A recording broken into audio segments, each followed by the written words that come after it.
कितना अच्छा गुरुजी हम सबको रोज़ अपने आप का ज्ञान कराते हैं, परिचय कराते हैं अपने आप से। पहले तो बाहर से इंट्रोडक्शन दिया करते थे, परिचय कराते थे, लेकिन आंतरिक परिचय किसी ने नहीं दिलाया। ये परिचय तत्वज्ञानी के पास आके मिला। अपना घर कौन सा है, तुम कौन हैं, ये सब बात यहीं आके मिली। जात मेरी आत्मा परमेश्वर परिवार है, बेगमपुर के रहने वाले करते हम सब प्यार है। ये परिचय यहाँ मिला। बाकी तो परिचय न देने वाला राइट था और न लेने वाला, सब बाहरी परिचय दे रहे थे। आज आत्मा से परिचय कराने वाला तत्वदर्शी हम सबको मिला और हम सबके सौभाग्य हैं जो ये धरती पावन मिली, ऋषियों मुनियों की धरती, जहाँ बैठ के सब अपना उद्धार करते हैं, कल्याण करते हैं इस मार्ग पे। और सारा समय पर चिंतन था, लेकिन आज गुरु की कृपा से स्वचिंतन हो गया। पर चिंतन करते करते कैसे हम अपने जीवन में कितने विकार डालते गए, डस्टबिन बना लिया, विकारी तो डालते गए। आज निर्विकारी गुरु ही बनाने वाला, इस जिह्वा से हमेशा गुरु का वर्णन हो। गुरु की महिमा अनंत है, उसी के कारण हम सबके आज ये मुखमंडल खिले हैं। रोज आज की बात चलती है, कल की नहीं चलती है। ज्ञान में रोज आज, रोज रोज रोज की तरह खिल उठो, गुलाब की तरह खिल उठो, खुशबूदार ये जीवन है। जब गुलाब का फूल मिट्टी का संपर्क करता है तो मिट्टी भी खुशबूदार हो जाती है, और जब उस पुष्प को देखते हैं तो अंदर का भी कमल खिल उठता है। उसकी खुशबू, वो फूल देख के अंदर में मुस्कुराहट आती, तो हाथ अपने आप बढ़ता है, इसे तोड़ लो। लेकिन आज गुरु कहता है नहीं, तोड़ो नहीं, वो डाली में लगा हुआ है, वही अच्छा लग रहा है। तो किसी को तोड़ना नहीं है, सबको जोड़ना है, सभी से प्रेम करते चलो। फिर जिधर भी वो पुष्प जाता है, अगर तोड़ भी लिया गया, फिर उसकी किस्मत है कि संतों पे चढ़ता है, कि मंदिर मस्जिद गुरुद्वारे में चढ़ता है, कहाँ ये चढ़ता है कि अर्थी पे चढ़ता है। सबकी किस्मत, पैदाइश एक ही जगह से है, पैदा हुए, फिर किस्मत अलग अलग। जब कुम्हार घड़ा बनाता है तो घड़ा सबको, कुम्हारी इन घड़ों को गढ़ रहा है, सब कुछ किया, लेकिन लेने वाला जब आता है तो उसकी अपनी अपनी प्रारब्ध होती है। किसी की प्यास बुझाता है, कोई किसी तरह से भड़बूंजे लेके जाते हैं, इधर उधर गागर तोड़ के लगाते हैं, तो कभी आग पे चढ़ा रहता है, कभी कैसे कभी कैसे, कभी जो है उसमें फूंक खकार कितनी चीज़ें, कभी वो कलश बनाया जाता और कभी क्या करा जाता, जो कैसे जब अर्थी होती है तो घड़े को भी, तो अपनी अपनी किस्मत है। इस संसार में इतना जीव है तो उसकी भी अपनी अपनी किस्मत है। जितने भी सब आए, कितने सर्विस कर रहे हैं, कितने बिजनेस कर रहे हैं, कितने निरर्थक ऐसे ही जी रहे हैं, कोई सार्थकता नहीं जीवन की, कोई आलस प्रमाद से घिरा हुआ है, कोई कैसे, सब अपनी अपनी प्रकृति को लेके पैदा हुए, अपने अपने स्वभाव संस्कार है। इतना जनमानस दिखाई पड़ रहा है, कारण भी क्या है? प्रीतम भगवान अक्षर बोला करते थे, पहले गांव बड़ी दूर दूर हुआ करते थे, शहर बड़ी दूर दूर हुआ करते थे। तो क्या होता था कि बहुत कम जनसंख्या भी थी। तो जब जनसंख्या कम थी तो जंगल बहुत थे, तो जीव जंतु, चीता, भेड़िया, बहुत से ऐसे जीव हैं, अब नहीं हैं, तो लुप्त हो चुके हैं, क्योंकि जंगल रहे नहीं तो रहने को उनको जगह नहीं। तो जब उन नहीं रहे तो उनको भी परमात्मा ने क्या किया, मनुष्य का जन्म दे दिया, उन जानवरों को। अब वो जानवर जब मनुष्य योनि में आ गए, अब उनके एक बार मनुष्य योनि में आने से जानवर प्रवृत्ति क्या चली जाती है? चली जाएगी? नहीं जाएंगे। तो मनुष्य इतना बड़ा हुआ दिखाई पड़ रहा है, अब उन जानवरों को रहने की जगह नहीं, तो भगवान ने विचार किया कि क्यों ना इन्हें मनुष्य की योनि में जन्म दे दिया जाए। रहने रुकने को, खाने पीने को, बैठने उठने को, सारी व्यवस्था इनको फैसिलिटी मिल जाएगी। तो देखा है, मनुष्य का जीवन तो है पर मनुष्यता नहीं है। नोच के, घसोट के, कितने उपद्रवी हैं, कैसे कैसे उनके कारनामे, इंसान वाले, वो इंसानियत है ही नहीं। बोला इंसान के नाम पे कलंक, सारे काम जानवरों वाले। तो देखो, कहीं वो खूंखार जानवरों के हमारे अंदर अगर वो लक्षण है तो उनको धीरे धीरे ज्ञान के द्वारा हम अलग करें, हटाएं, प्रयास करें। कढ़ाई कितनी गंदी होती है, पर रगड़ रगड़ के, रोज रगड़ रगड़ के वो चांदी जैसी चमकने लगती है। ऐसे ही कितने मेरे स्वभाव संस्कार इस पे पड़ गए हैं और बहुत कठिन है, फिर भी गुरु कहता तुम यहाँ आ जाओ, मैं दाग धब्बे छुटाऊं। मैं धोबी भी बन के आता हूँ, मैं कुम्हार बन के भी आता हूँ, और मैं माली बन के भी आता हूँ, मैं सब कुछ बन के आता हूँ तुम्हारे लिए। तुम्हें जो जो फैसिलिटी चाहिए वो मैं दूंगा। वो देता है, दे भी रहा है पहले ही से ऑलरेडी। परमात्मा दे रहा है, वो निराकार दे रहा है, लेकिन हम सबको समझ नहीं है, राइट समझ नहीं मिली। राइट समझ गुरु से ही मिलती है। जब हम इधर आ जाते हैं तो धीरे धीरे हमारे जीवन में परिवर्तन आ जाता है। इतना सुबह से तुम लोगों को समय था कि हम टाइम निकालें यहाँ बैठ पाए? नहीं समय था ना। लेकिन ये समय किसने दिया? ना ज्ञान ने दिया, ना किसी चीज ने दिया, तुम्हारे प्रेम ने दिया। प्रेम की महिमा बहुत है। प्रेम जगत का सार, और कुछ सार नहीं, मन कर ले प्रभु जिससे प्यार, और कुछ प्यार नहीं। तो प्रेम की बहुत महिमा है। हरि अनंत हरि कथा अनंता, कहाँ सुने सब बहुविधि क्षमता। क्षमता, और कहाँ सुने सब बहुविध बनता। जानते हो, बनता दुनिया में हम सब बनते रहे, बनते रहे कि नहीं? सब कथा भागवत रामायण सब पढ़ के कि हम पुजारी हैं, हम भगत हैं, पर ठगती की भक्ति रही तो वहां बनता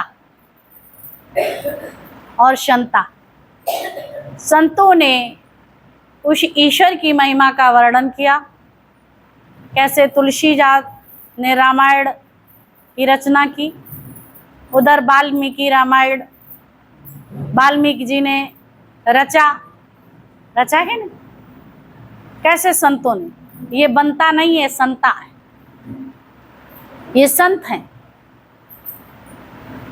हम सब बनता थे, लेकिन संतों से ऐसे हम सब बनते बने कि उसने बना ही डाला, वो चीज बिगाड़ दी जो दिखाते थे बन के, मैं भगत हूं भगवान का। लेकिन आज गुरु क्या कहता? तुम वही हो जो मैं हूं। ये बात कोई नहीं बताता, ये रहस्य की बात। मेरे अंश हो, हम उसी अंशी से प्रकट हुए हैं। हम सब वो अंशी है, उसी का हम सब अंश हैं। पहले नहीं ये बात समझ में आती, अंशी और अंश एक ईंट का टुकड़ा है। प्रीतम भगवान अक्सर बोलते थे इस बात को। ईंट का ईंट है तो वो क्या हो गया, पर उसमें जितने टुकड़े हो गए वो टूटा तो क्या हो गए, उसका ईंट का ही अंश है, भाग है उसी का भाग। ऐसे ही वो अंशी से अंश की उत्पत्ति है। हम उसी के बच्चे हैं, हम उसी के बालक हैं। जो राम है वही राम तू भी है, तेरे अंदर भी वही शक्ति है। जो राम में शक्ति है वही तुम में शक्ति है। तो तुम्हारा जीवन भगवान जैसा ऑलरेडी गुरु बना देता है। पहले तो नहीं था, लेकिन ये बता दिया ऑलरेडी तुम मेरे जैसे हो, तुम पहले से ही मेरे जैसे हो। मैं ही हूँ, इस रूप में भी उस रूप में। ये हमारी पावन दृष्टि यहाँ बन जाती है। आते आते मैं ही तो हूँ, दूसरा है ही नहीं। फिर क्रोध की बात कितनी सुंदर चली कि क्रोध में सबसे पहले तुम्हारे नाक नथुने सब बनने लगते हैं। जब क्रोध आता है तो तुम्हारे चेहरे पे दिखाई पड़ता है क्रोध। तो ये समझ लो, ज्ञान है तो क्रोध कहाँ। क्रोध में ऊर्जा तुम्हारी कई गुनी जाती है, शाप देने में भी ऊर्जा जाती है। ऐसा नहीं है कि संत नहीं। अभी दुर्वासा ऋषि की बात चली, कई ऐसे संत थे, विश्वामित्र जी थे, उनको भी बहुत क्रोध आता था, ज्ञानी भी थे। पर वशिष्ठ मुनि भी थे, राम जी भी थे कि नहीं। तो हमें अपना आचरण कैसा बनाए, प्रभु जैसा। कैसा, विश्वामित्र जैसा जीवन तुम्हारा बने। विश्वामित्र क्या, उनका वशिष्ठ मुनि जैसा। जरूरी नहीं दुर्वासा जैसा बने। दुर्वासा जी ने बहुत सी अपनी शक्ति किसमें छीड़ करी, तपस्या तो बहुत करी। तपस्या के बाद शक्ति कई जगह छीड़ करी है क्रोध में। तो कभी ज्ञान का अहंकार ना आ जाए, कभी होते पने का अहंकार ना आ जाए। फिर भृगु ऋषि को अहंकार आया तो कैसे प्रभु के वक्ष स्थल में लात लगा दी कि नहीं। तो ऐसे भी है। तो अपने क्रोध को ये दिखाया गया, इसलिए कंट्रोल में रखो। ऐसे भी ऋषि हुए, उनको भी महानता मिली, पर कहाँ कहाँ कैसे दिए जाते। दुर्वासा कोई क्रोध करता है, सामान्य व्यक्ति भी तो कहते हैं भाई दुर्वासा जी आगे बच के रहना, कहते हैं। तो इसके मतलब खूंखार व्यक्ति आ गया, भले ही कितना ज्ञान है। रावण को कितना ज्ञान था, पर नहीं कोई माँ बाप रावण रखते हैं, नाम रखते हैं ना, कोई दुर्भाषा रखता है चल के। बहुत कम दुर्भाषा अगर कोई रखता भी है तो बड़ा, क्योंकि क्रोधी स्वभाव है। तो ये सब चीजें संत ऋषियों से भी सीखो, सबसे सीखो। आचरण प्रभु जैसा तुम्हारा हो, तुम्हारे अंदर में इतनी सरलता और सहजता। ज्ञान है और सहजता और सरलता नहीं तो भी ठीक है। क्रोध किस कारण से आया देखो। शंभु संहारक हैं लेकिन सरल भी है। शंकर जी बोले भाले, जटों के बाल काले, गले में नाग डाले हैं। तो वो संकेत तुम्हें देते हैं, शंकर जी भोले भाले, गले में नांग डाले, जटों के बाल काले, गले में नांग डाले। शंकर जी भोले भी हैं और साथ में भाला भी है। अगर तुम अपने निश्चय में नहीं आते तो भाला भी लगा देता है। ये गुरु का रूप है। शंकर जी बोला, ऐसे गुरु भी बहुत भोला भाला है, सब कुछ देखते हुए भी अनदेखा करता है, प्रेम की वर्षा करता है। तुम उसे जैसे भजते वो प्रकट हो जाता है।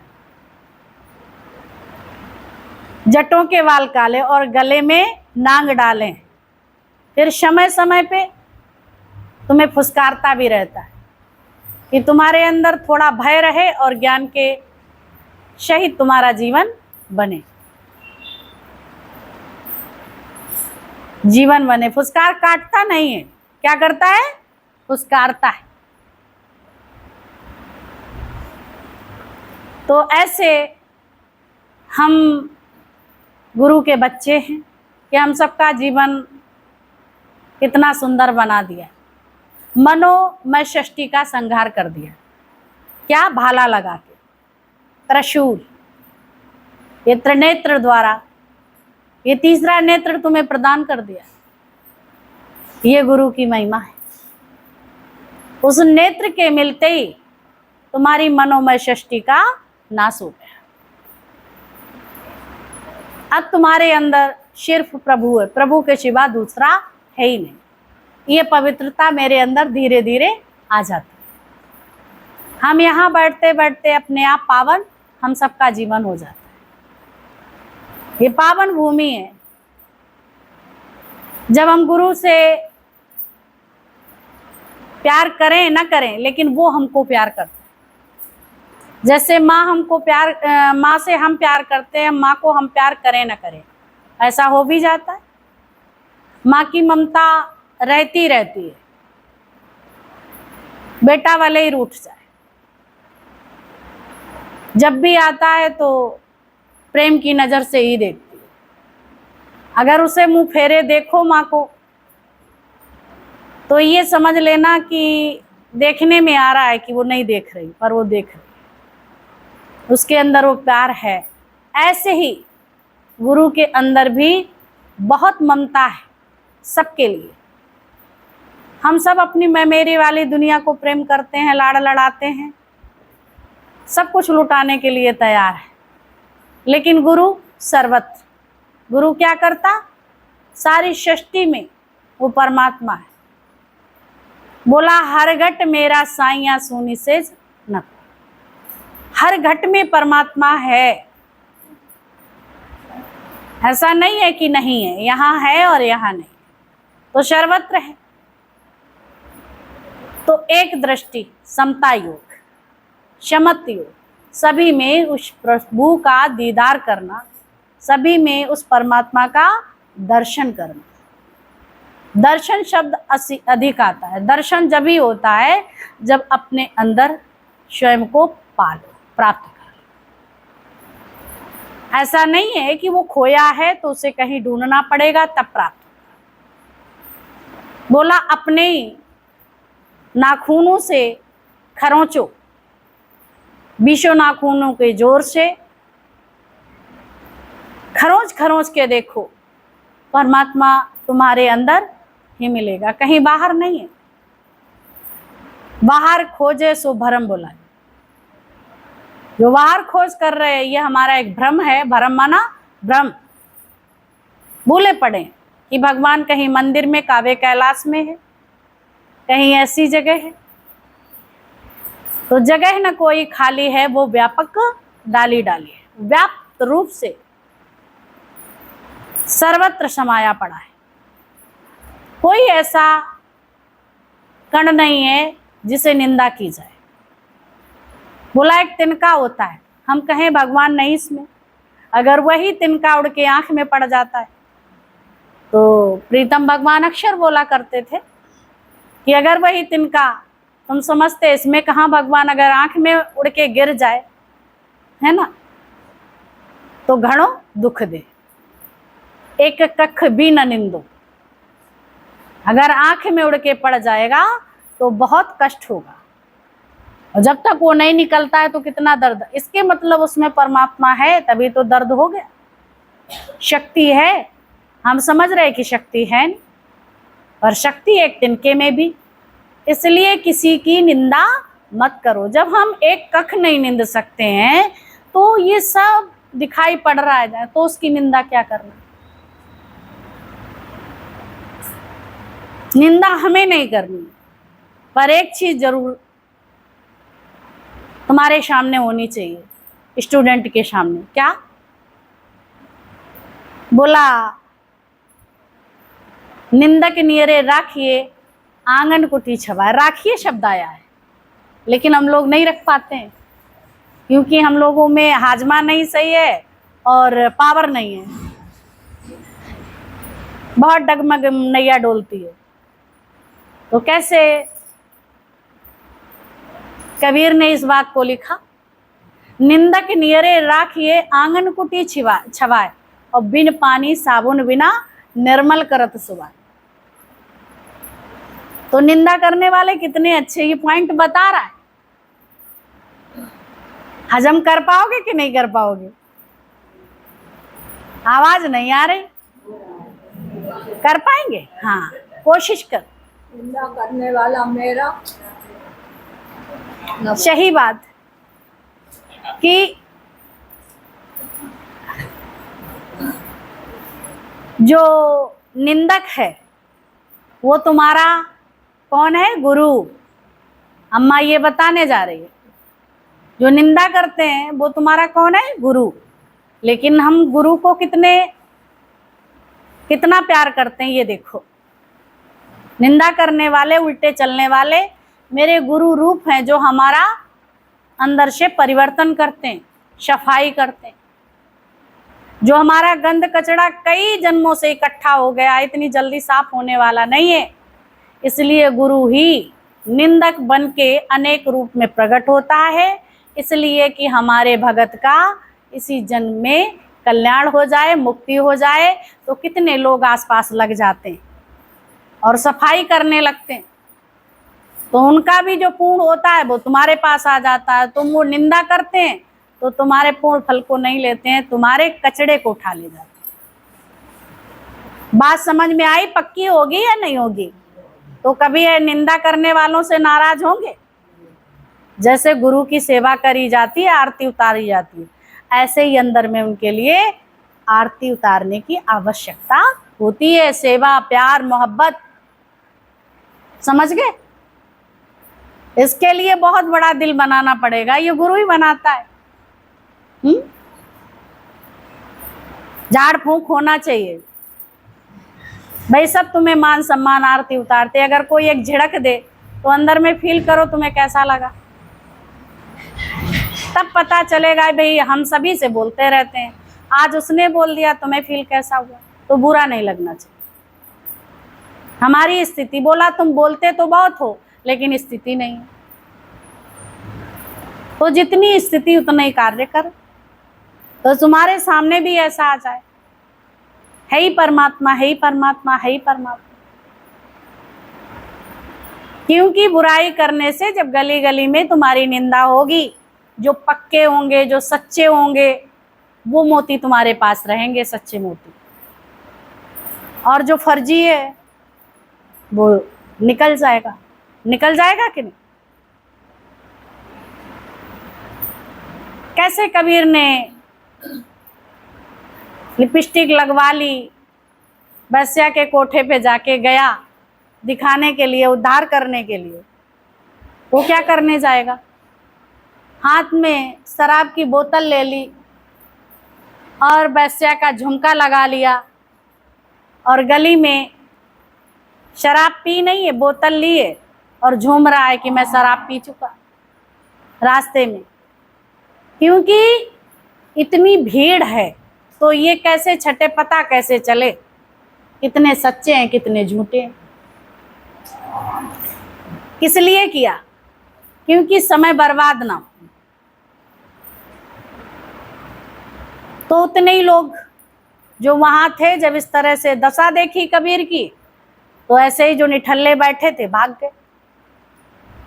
अरे वहां क्या सुनने जाए, रखा ही क्या है वहां। तो जब वो खुद ही बस्या के कोठे पे जाता, देखो तो उसके बिंदी लगी हुई, लिपस्टिक लगी, कर्म तो खुद इतने बुरे कर रहा है।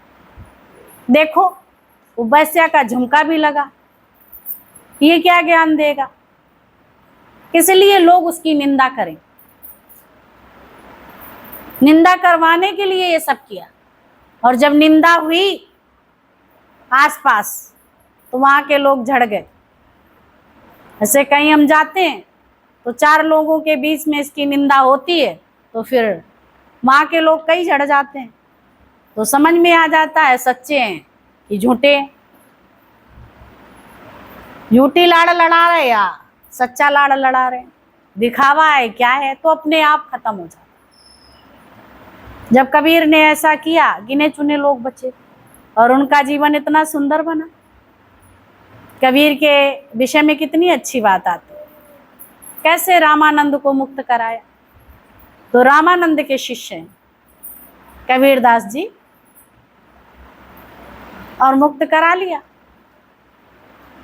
तो गुरु हम सबको भी बताता है कि तुम भी सब एक को तैयार करो, ऐसा तैयार करो कि अगर कहीं तुम फंस जाओ तो तुम्हें वो मुक्त करा ले। ऐसा तैयार करो, ऐसा पावरफुल तुमसे तैयार हो। जब तुम्हारा जीवन अच्छा बना होगा तो तुम किसी का और का बना दोगे। अगर खुद का ही नहीं बना तो औरों का कैसे बना सकोगे। तो रामानंद बहुत पहुंचे हुए समय के गुरु थे, कईयों का जीवन बनाया। अपनी अपनी पात्रता थी, गुरु के पास कोई पार्शलिटी नहीं है, लेकिन कबीर कुछ विशेष हैं। उनकी योग्यता है, पात्रता है, जो कबीर को मिला उससे ज्यादा और सबको भी मिला। पहले ही से थे वो, बाद के गए। पर कबीर के लिए इतना षड्यंत्र हुआ था, फिर भी कोई फर्क नहीं पड़ा, वो अपने रास्ते पे चलते रहे। नजर उनकी किस पे रही? गुरु के ज्ञान पे। और सबकी नजर किस पे रह गई? कबीर पे, कि कबीर को कैसे हटाएं, कबीर को कैसे क्या करें, कबीर को कैसे पटकें। उसके लिए सब व्यक्तियां सोचने लगे, इतना प्यारा कबीर कैसे हो गया। तो व्यक्ति कर्मों से शक्कर खाता है, कर्मों से चक्कर खाता है, कर्मों से टक्कर खाता है। क्यों प्यारा हो गया? क्योंकि उसमें पात्रता है। बोला सुपात्र और कुपात्र,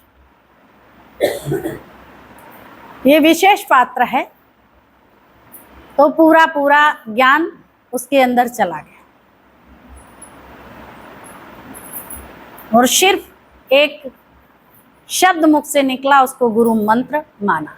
यहाँ तो हजारों मंत्र मिलते हैं, फिर भी विश्वास नहीं होता। कहते भाई गुरु मंत्र नहीं मिला, कैसे मुक्त होंगे, चलो कोई दूसरा गुरु बना लेते हैं, फिर मंत्र मिल जाए। ये सब तुम्हारा भ्रमजाल है। तुम्हें खुलेआम मंत्र बताया जाता है, ठगावगी का यहाँ खेल नहीं। तुम ये वाणी निरंतर, दृष्टांत, सिद्धांत, भगवान की गाथा ये सब सुनते हो, तो ये मंत्र नहीं है। जब तुम भगवान के ही स्मरण में रहोगे, उनके भागवत में रहोगे, उनके वचनों में रहोगे, पवित्र वचनों में रहोगे, तो मुक्त नहीं होगे। बताओ, बंधे किससे? दुनियादारी के विचारों से। वो तुम्हें परेशान करती, वो तुम्हें तकलीफ देती। कभी भी कथा भागवत ने तुम्हें तकलीफ दी हो तो बताओ? नहीं देते। ज्ञान की बातें तुम्हें और सुंदर बनाती हैं, और अच्छा बनाती हैं, क्लियरिटी आती है जीवन में। ये तुम्हारा जीवन, ये हृदय तुम्हारा आईना हो जाता है। उस दर्पण में अपनी शक्ल को देख लो। सच्चे हृदय में किसका निवास है? प्रभु का निवास है। तो वक्ष स्थल में कैसे भृगु ऋषि ने मारा जो है पैर, तो भगवान ने कैसे उनको सहलाया और प्यार किया। अब वक्ष स्थल में स्थान, तो उस समय लक्ष्मी जी पैर दबा रही थी, और जब उन्होंने मारा पैर, रखा पैर, तो कहने लगे प्रभु लगी तो नहीं, चोट तो नहीं लगी। लेकिन लक्ष्मी को बहुत दुख हुआ, क्योंकि हृदय में मैं निवास करती हूँ उनके, और तुमने इस लक्ष्मी को लात लगाई, मेरा अपमान किया। बहुत क्रोधित हो गई, बहुत उन्हें क्रोध आया। लेकिन भगवान नारायण को नहीं क्रोध। जहां नारायण का अपमान है, मैं वहां नहीं रहती। जा तू गरीबत को प्राप्त हो।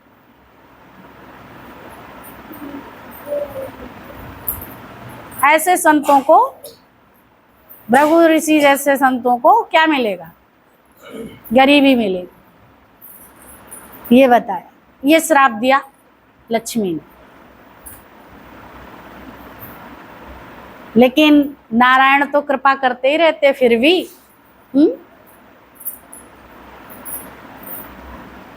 उन्होंने कृपा बरसाई और बरसाते ही हैं। तो जो नारायण का सुमिरन करता है वहां लक्ष्मी का आवाहन करने की आवश्यकता नहीं, ऑलरेडी रहती है। वैश्या के घर बेटा जायो पिता नाम से कौन कहाया।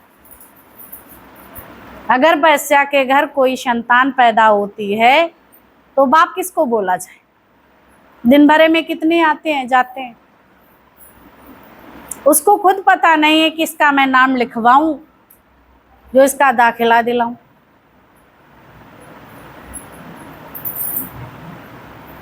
एडमिशन कराऊं, किसका नाम, कौन इसका बाप है,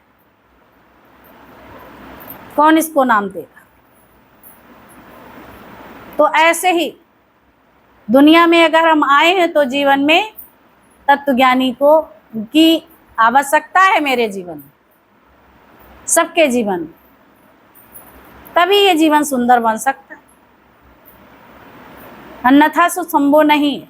जो तत्वज्ञान की यहाँ चर्चा चलती है हम लोगों ने पहले कभी नहीं सुनी थी। 20 साल की अवस्था हो गई थी, ये ज्ञान ही नहीं सुना था, कथा भागवत सब सुनी थी, लेकिन ये चीज नहीं सुनी थी, तत्व ज्ञान नहीं सुना था। इससे हम अनभिज्ञ थे। 20 साल की आयु में जब इधर आए तो पता नहीं था, देखने गए भाई सत्संग होता क्या है, तो आज दिन तक देख ही रहे हैं। ये भी प्रभु की कृपा है, देखने आए थे, अच्छा लग गया, और किसी की जरूरत नहीं थी। सब कुछ होने के बावजूद फिर भी एक दिल में दर्द था, अधूरेपन का एहसास। सब कुछ होने, थोड़ी देर धीरज रहता था, थोड़ी देर खुशी रहती थी, थोड़ी देर बाद फिर मायूसी आ जाती। निरंतर प्रसन्नता नहीं रह पाई, आनंद नहीं रह पाया, ये राई नहीं कभी। व्रत स्नान पूजन भजन सब किया, लेकिन तत्व ज्ञान से अनभिज्ञ थे। खुशी नहीं, जिसको भी प्यार करते सब धोखा दे जाते, क्योंकि वो प्यार था ही नहीं, समझ रहे थे। शरीरों से ये था पर प्यार नहीं था।